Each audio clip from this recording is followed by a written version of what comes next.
Urban FM 104.5. Urban FM 104.5. Vous êtes sur les 104.5 Urban FM, on est avec Jean-Paul. Jean-Paul, bonjour. Bonjour, Dafresh. Comment on va ce matin? Ça va très bien. On va combien d'années en arrière? On va pas loin, on va 41 ans en arrière, nous sommes le 20 janvier. Et puis il faut savoir Ça, que le pas 20 l'histoire, janvier... Jean-Paul. Si, c'est l'histoire parce que 41 ans, c'est mon âge. ce que je veux vous révéler aujourd'hui est quand même assez intéressant à savoir. Bon, déjà aussi, il y a autre chose, c'est que tous les 20 janvier, en fait, c'est la date où le nouveau président en fonction prête serment. Et donc souvent, dans l'histoire des États-Unis, les présidents s'attellent à ce que ce jour-là soit particulier. Eh bien, soit ils vont signer dès leur prise de fonction, parce qu'il faut savoir que dès qu'un président prête serment, ensuite, il va à la Maison-Blanche et il signe le décret de sa prise de fonction. Et une fois qu'il est entré... Il signe lui-même le décret de sa prise de fonction. Oui, bien sûr, puisque c'est le chef de l'État. Donc, à ce moment où il représente l'État, donc l'individu signe au nom de l'institution son embauche à lui. Donc, c'est ça le principe. Donc, une fois qu'il signe son propre décret de prise de fonction, en général, soit il va prendre, en fait, son équipe juridique a déjà préparé un certain nombre de décrets ou de textes de loi forts qui vont marquer le début de sa présidence. Ça, c'est dans le principe. Ou bien d'autres, comme en l'occurrence Ronald Reagan, vont en coulisses essayer de préparer ça d'une autre manière parce qu'évidemment le contexte politico-historique voudrait qu'ils marquent eux aussi leur entrée à la Maison-Blanche, leur action en tant que président des États-Unis de manière assez forte. Notamment en ce qui concerne, là, nous partons donc le 20 janvier 1981, donc 41 ans derrière, c'est le 21 janvier 1981 que les otages américains de l'ambassade d'Iran vont être libérés. Alors, pour bien comprendre de quoi il s'agit, il faut savoir que environ une soixantaine de ressortissants américains qui travaillent à l'ambassade des États-Unis à Téhéran auront été pris en otage durant près de 444 jours par des étudiants radicalisés iraniens. Alors, pour bien comprendre les choses et les remettre dans leur contexte, il faut savoir qu'en janvier 1979, le régime de celui qu'on appelait le Shah d'Iran, donc l'empereur d'Iran, qui s'appelait Mohammad Reza Shah Pahlavi, donc lui qui est au pouvoir depuis plus d'une trentaine d'années, va être renversé par une révolution initiée par son pire ennemi, qui était un religieux radicalisé qui s'appelait Mohamed Khomeini, l'ayatollah Khomeini. Et donc, la prise de pouvoir en février 1979 va contraindre à l'exil le Shah d'Iran. Et puis, depuis déjà quelques années, celui-ci était déjà atteint d'un grave cancer qui avait fortement ébranlé sa santé. Et donc, lorsque son régime s'est effondré, les États-Unis, qui avaient toujours été un allié indéfectible du Shah d'Iran, va décider de lui accorder l'asile médicalisé, un asile médical. Et donc, ils vont l'accueillir à partir d'octobre 1979 aux États-Unis pour y suivre des soins relatifs au cancer dont il souffrait. Et donc, depuis plusieurs mois, à partir du mois d'octobre, les tensions entre les États-Unis et l'Iran vont être exacerbées dans le sens où le nouveau régime iranien veut absolument que les États-Unis leur envoient Mohammad Reza Shah Pahlavi afin que celui-ci soit jugé pour des crimes dont le régime l'accuse être le responsable. Et de l'autre côté, les Américains ne veulent absolument pas leur extrader le Shah parce qu'ils savent que si celui-ci est extradé en Iran, il sera très certainement jugé, condamné à mort et exécuté. Et donc, au nom des relations entre les différentes administrations américaines et surtout l'administration du président Jimmy Carter, qui, comme celle de ses prédécesseurs, a travaillé avec celle du Shah, pour le président Carter, il est absolument inacceptable de céder aux injonctions du nouveau régime iranien. Et donc, qu'est-ce qui va se passer? La tension va monter au point où, en février 1980, en octobre 1979, il va y avoir ces tensions qui vont s'exacerber et en février 80, il va avoir cette prise d'assaut par les étudiants iraniens de l'ambassade des États-Unis. Alors, dans un premier temps, les étudiants, lorsqu'ils vont prendre d'assaut, évidemment, l'ambassade des États-Unis à Téhéran, ça va prendre totalement de court les États-Unis qui n'avaient pas vu venir. En fait, qu'est-ce qui s'est passé? C'est que les autorités iraniennes, puisque les Américains ne voulaient pas leur livrer le Shah, eh ben, ils vont tout simplement répliquer en laissant la liberté aux étudiants d'aller prendre d'assaut cette ambassade, puisque lorsqu'on regarde même les images aujourd'hui, tout autour de l'ambassade, il n'y avait aucun moyen de protection, alors que la protection normalement des ambassades est évidemment, elle doit être assurée par le pays dans lequel se trouve l'ambassade. Et là, les Iraniens n'ont absolument rien fait. Pire, ils ont même en coulisses un peu excité ces étudiants-là. Ils les ont incités à aller prendre d'assaut cette ambassade. Et donc, à partir de là, les relations entre les États-Unis et l'Iran vont d'autant plus devenir de plus en plus tendues, parce que également, il ne faut pas l'oublier que dans la même période, quelques mois seulement à peine après l'arrivée au pouvoir des ayatollahs, donc de l'ayatollah Khomeini, donc l'Irak va déclarer la guerre à l'Iran. Et donc les Iraniens soupçonnent même en quelque sorte les Américains d'être derrière tout ça, puisque les Américains ne vont même pas cacher le soutien qu'ils vont apporter à l'Irak pour justement mettre un terme au régime des ayatollahs iraniens. Et donc, à partir de là, les tensions vont, comme je vais dire, s'exacerber entre les États-Unis et l'Iran. L'administration Carter va, elle, faire face à une montée de la contestation des Américains qui lui demandent de prendre des mesures fortes afin d'essayer de faire libérer ces otages-là, d'autant plus que sur le sol américain, il réside près de 60 000 étudiants iraniens, et même certains Américains, parmi les plus radicalisés, demandent tout simplement que les 60 000 étudiants américains qui étaient à l'époque sur le sol américain soient tout simplement expulsés et renvoyés en Iran.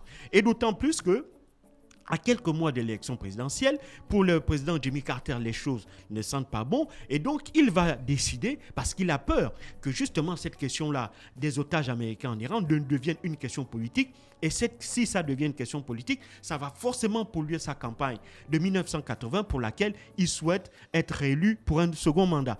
Et donc là, il va absolument essayer de tout faire pour empêcher ça. De quelle manière? De deux façons. La première façon, il va négocier en secret avec les républicains pour que lors de la prochaine campagne de 1980, que cette question-là ne s'invite pas sur les débats télévisés. Et puis la deuxième chose, il va essayer avec son état-major de monter, état-major et la CIA, donc le service de renseignement, essayer de monter en secret une opération qu'on va appeler l'opération Green Crew, essayer de mettre en place une opération militaire qui va tenter d'aller délivrer ces ressortissants américains retenus en otage. Malheureusement pour lui, cette opération militaire va se solder par un échec lamentable. Et lorsqu'arrivent les élections de 1980, le candidat désigné par le Parti républicain, donc le jeune sénateur de l'État de Californie, Ronald Reagan, lui va, dès le début de la campagne, jeter un pavé dans la mare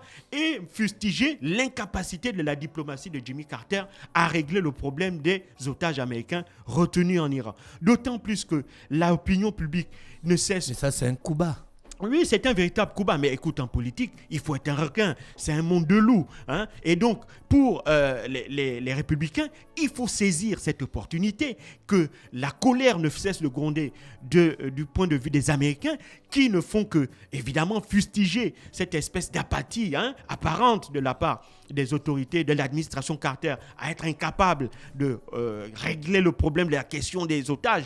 Eux, la grande puissance, la superpuissance américaine, n'arrivent pas à récupérer leurs soixantaine de citoyens qui sont pris en otage par un petit pays du Moyen-Orient qu'on appelle l'Iran. Et donc pour eux, il est inacceptable puisque les Américains ont les moyens militaires, ils ont les moyens financiers. Donc pourquoi est-ce que ils n'arrivent pas à libérer ces otages. Et donc, l'administration Carter va, pour la première fois, prendre des sanctions économiques contre l'Iran. Ces sanctions-là consistaient, évidemment, à geler tous les avoirs des Iraniens qui étaient détenus sur le sol américain, puis à, évidemment, imposer un embargo sur l'armement parce qu'ils veulent affaiblir au maximum l'Iran qui fait face en même temps à la guerre avec son voisin irakien.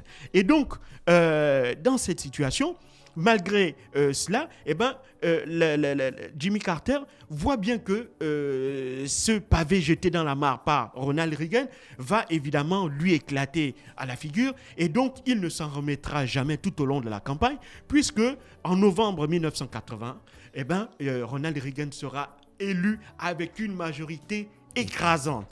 Et à partir de là, évidemment, l'administration Carter sait que les jeux sont faits, et donc tout ce qu'ils vont faire, c'est essayer donc de gérer les affaires courantes, puis transférer le dossier au futur président Ronald Reagan. Sauf que lorsque Ronald Reagan prête serment le 20 janvier 1981, les Américains ne le savent pas, mais secrètement, il y a un Boeing 747 qui a été affrété par les États-Unis, à l'intérieur duquel se trouve la soixantaine d'otages américains qui étaient restés à Téhéran.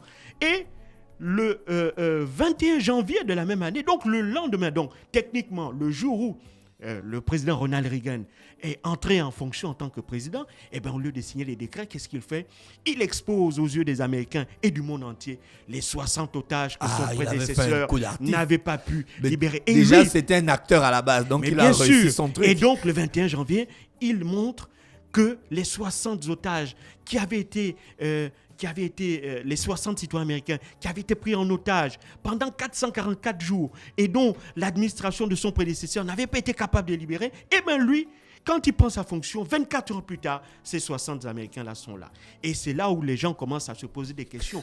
Comment Ronald Reagan a-t-il fait pour obtenir la libération de ces otages-là que Jimmy Carter n'a pas pu obtenir en plus d'1 an et demi?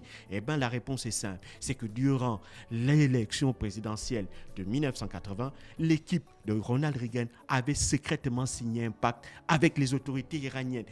Dans ce pacte, c'était simple. En échange de la libération des 60 otages américains le jour de l'investiture de Ronald Reagan, qu'est-ce que les Américains devaient faire? Ils devaient lever partiellement l'embargo financier et permettre aux Iraniens d'avoir de l'argent pour pouvoir acheter des armes afin de pouvoir remporter la guerre contre l'Irak. Cette guerre-là dont l'Irak commençait à prendre le dessus. Et donc, c'est purement de cette manière-là que Ronald Reagan a pu obtenir la libération des otages. Évidemment, cette version-là est aujourd'hui toujours contestée par les membres du Parti républicain et par les défenseurs de Ronald Reagan, mais il n'y a pas d'autre façon, parce que les faits sont clairs. Il n'y aurait pas eu, si on se remet dans le contexte, d'autres moyens pour permettre à, évidemment, Ronald Reagan de remporter et d'avoir un succès aussi spectaculaire en aussi peu de temps. Et donc, on le sait, aujourd'hui, il y a eu des traces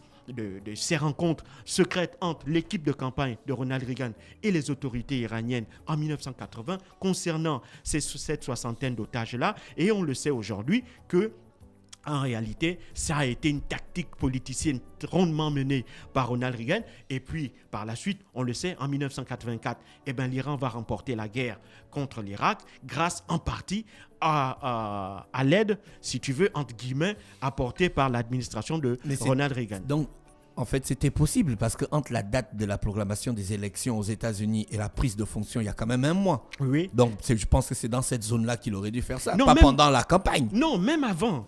Tu sais, aux États-Unis, la campagne démarre dès lors que le candidat a été investi. Et je pense qu'à l'instar, ou dès le moment où Ronald Reagan avait été investi officiellement comme étant le candidat républicain, son équipe de campagne avait immédiatement pris contact de manière secrète. Ils étaient sûrs de gagner les élections? Mais ils savaient que ça, c'était évidemment le moyen de pression par excellence qui allait leur permettre de leur ouvrir une voie royale vers la Maison-Blanche. Parce qu'ils savaient que les Américains étaient profondément traumatisés. Il ne faut pas oublier qu'on est en 79. On est aussi 10 ans, jour pour jour, après la fin de la guerre du Vietnam. Et donc, le traumatisme est encore important pour les Américains de voir leurs citoyens malmenés d'une quelconque manière à l'extérieur. Et donc, les républicains vont jouer sur ce traumatisme, sur cette émotion-là que suscite cette prise d'otage-là. Et donc, ils vont jouer sur ça de manière rondement. Et ils vont le faire de manière à la politique politicienne. Hein, et ils vont réussir à obtenir la libération de ces otages et en faire un symbole de la volonté de Ronald Reagan d'insuffler une présidence forte, notamment à partir du 21 janvier, lorsque ces otages-là seront présentés par le nouveau président Ronald Reagan à leurs concitoyens. Merci Jean-Paul qui revenait sur l'histoire ce matin sur les 104.5 Urban FM, la station urbaine dans le Da Fresh Morning. On reste connecté et on se retrouve juste derrière. Urban FM 104.5.